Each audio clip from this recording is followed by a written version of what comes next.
ఇక్కడ interesting point ఏంటంటే ఆదినారాయణ రెడ్డి గారు ఉన్నారు కదా లైన్ లో. ఓకే, నేను చెప్తాను చూడండి కొన్ని పాయింట్లు. మీరే చెప్పండి.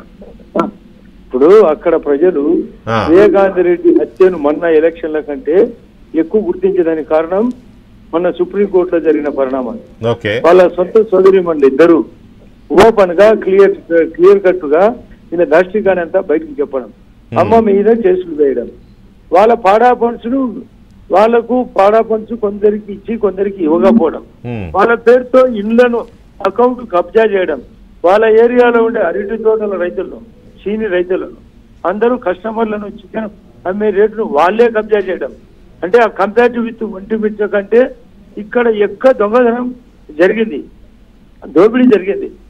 అసహించుకుంటున్నారు జగన్ రెడ్డి కుటుంబాన్ని, ముఖ్యంగా అవినాశ్ మరింతగా. కారణం అంటే అవినాష్ రెడ్డి ఎవరిని లెక్క చేయలేదంట నాకు చెప్తున్నారు. ఎందుకు కనీసం అతనికి మొన్న ఇంటి దగ్గర 30 మంది కూడా లేరంటే అతను ఎప్పుడన్నా ఎవరికన్నా పలికినాడా? వాళ్ళన్నేమో కనీసం ఇంటర్వ్యూ ఇయ్యాడు, ఇక్కడ ఇంటర్వ్యూ ఇచ్చేతను ఇతను దొంగాట. కాబట్టి అన్నదమ్ముల దాష్టికాన్ని ఒంటి మీటర్ కంటే ఎక్కువ ఉండడం వలన, ఇలా దరిద్రం అంతా బయటకు రావడం వలన వాళ్ళ కలిసి అంతా ఓటరు తెలుసుకున్నాను.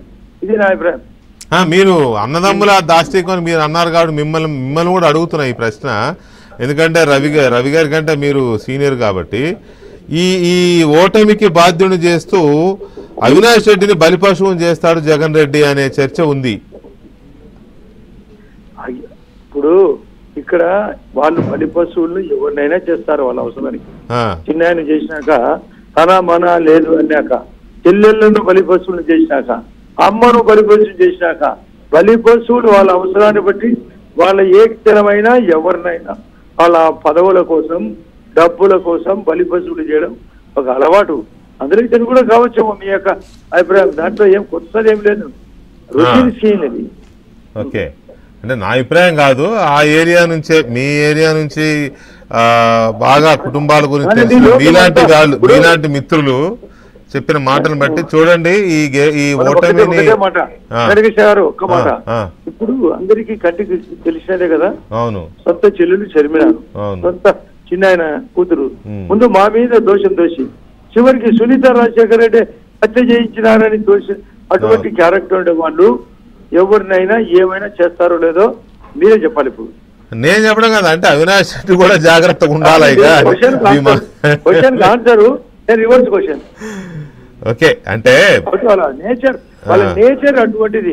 కాబట్టి ప్రశ్న కామన్ గా వస్తుంది. ఎందుకంటే ఒక్కసారి అయితే సరే ఎంతమంది హత్యలు జరిగినాయో వాళ్ళ ఆస్తుల కోసము వాళ్ళ పదవుల కోసం చరిత్ర బుక్లెట్ రాయొచ్చు, 100 పేజీలు రాయొచ్చు. కాబట్టి మీరు అడిగిన ప్రశ్న కామన్ ప్రశ్న, ఇది ఆన్సర్ డివిజన్ గా ఉందో లేదో మీరే ఆలోచించుకోండి. సరే ఆదినారాయణ రెడ్డి గారు ఒక నిమిషం.